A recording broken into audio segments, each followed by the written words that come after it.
In 2016, and a troubled kid named Dominique has been released from a 2-year sentence in prison. While behind bars, his friend Jeffrey has risen up in the rap game as Young Thug and is worried about his friend returning to his old ways. Jeffrey asks Dominique how much he makes dealing drugs and says that he'll pay him the same amount if he goes into the studio and raps. Young Thug really, literally, paid me to leave the neighborhood. Bro, you can rap, you got it, I'm telling you, you could be next, bro, you gotta leave the hood, I'm telling you. Bro, I pay you to come to the hood today. How much you gonna make today? I'm gonna pay you to come to the studio, just stay at the studio all day. It was this beautiful act of friendship that gave us Lil Baby. In 1994, Lil Baby was an actual baby and grew up in Atlanta, Georgia. Things were not easy growing up, and his father left the family when he was just 2 years old. This left his mother to raise Dominique and his 2 sisters all by herself.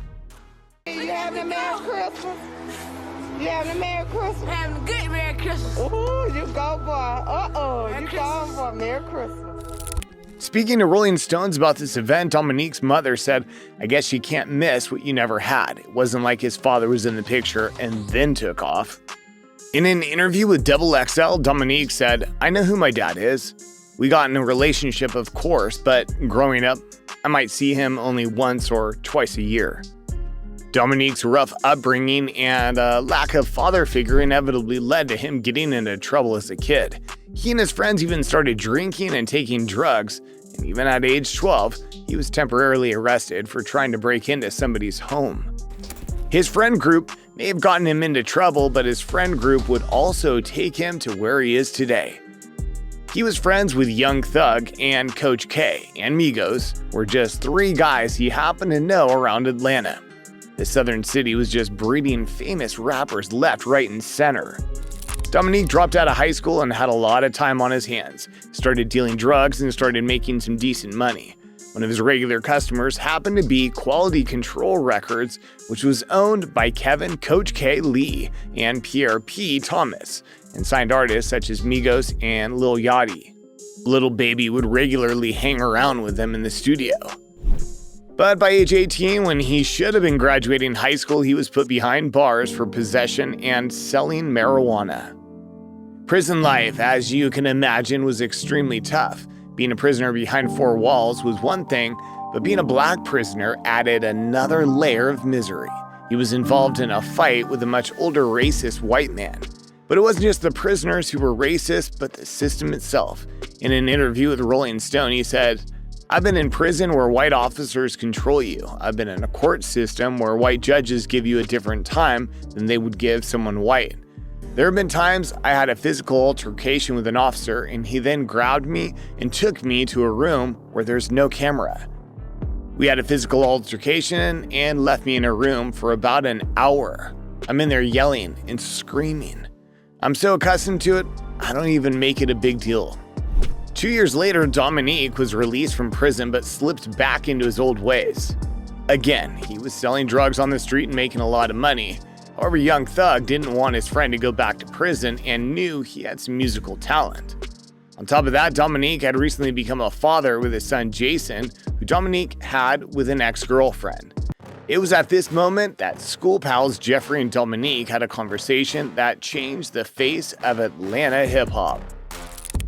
Young Thug told The Breakfast Club, "I was in the neighborhood and he was like, 'What are you doing in the neighborhood?' I was like, 'You already know what I'm doing.' So he was like, 'Okay, how much money you gonna make today?' I was probably gonna make like 7K, maybe 10K.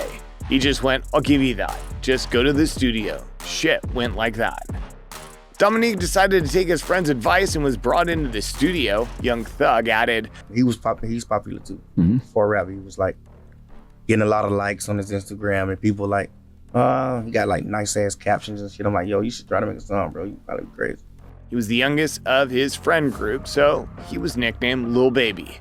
His success was almost instant. In an interview with Vlad TV, Dominique casually said, "We just went to the studio. I just made about 2 little songs, and I posted it on my Instagram, and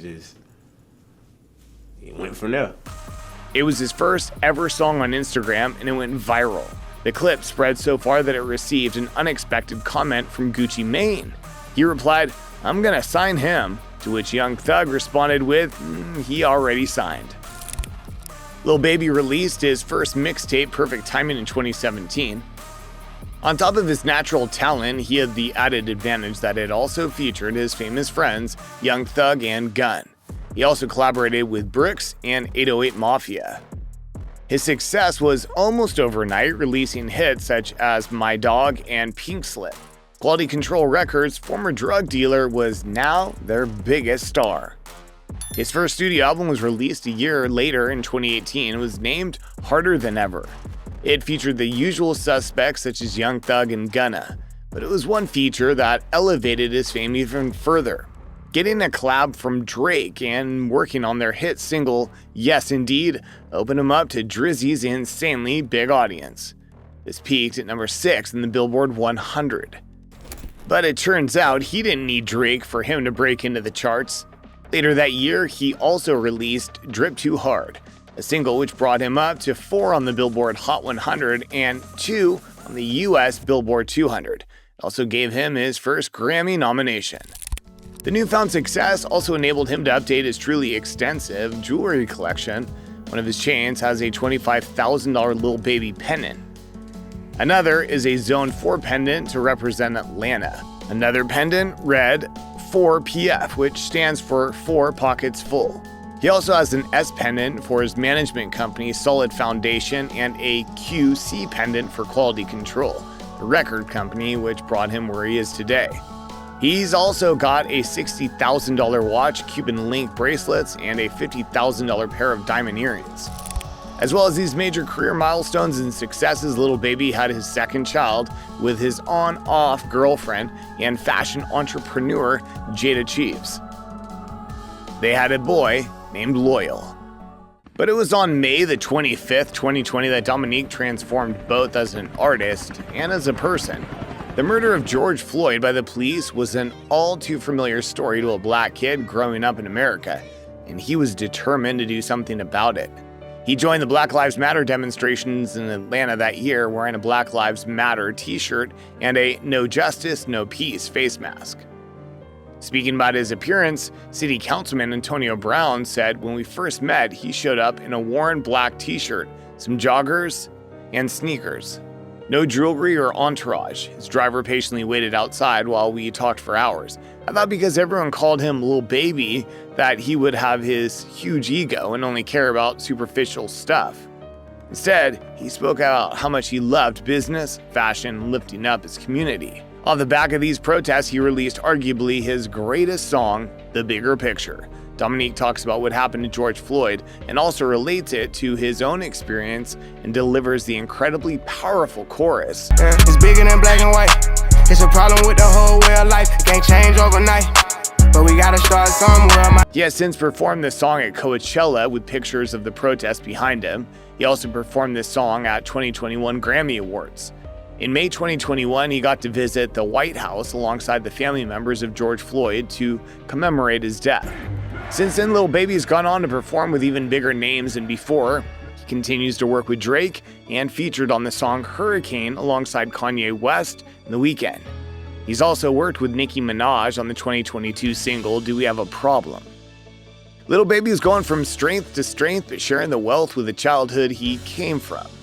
He has since paid $150,000 to establish a scholarship program called My Turn in a very school he dropped out of. Lil Baby fans will recognize that this is also the name of his 2020 album, which is features from Lil Wayne and Future. He also worked on an entire album alongside Lil Durk called The Voice of the Heroes, where he also got work alongside Travis Scott and Meek Mill. Looking at his recent feature list, he's an artist in hot demand at the moment. He recently appeared in features for Post Malone, J. Cole, Jack Harlow, and DJ Khaled. But just when things couldn't get any bigger, he collaborated with Ed Sheeran for the song Two Step, which featured on the British songwriter's 5th studio album, Equal. At the moment, Lil Baby fans are busy checking out his 3rd solo album, It's Only Me. This 23-track record contains features from Future, Young Thug, Nardo Wick, Rilo Rodriguez, Jeremiah, ESTG, and Pooh Shiesty. In an interview with ABC to promote the album, he said, "When I look at everything I had to endure in the process, I think about when I was just sitting in a prison cell to now I'm living in a pad in California.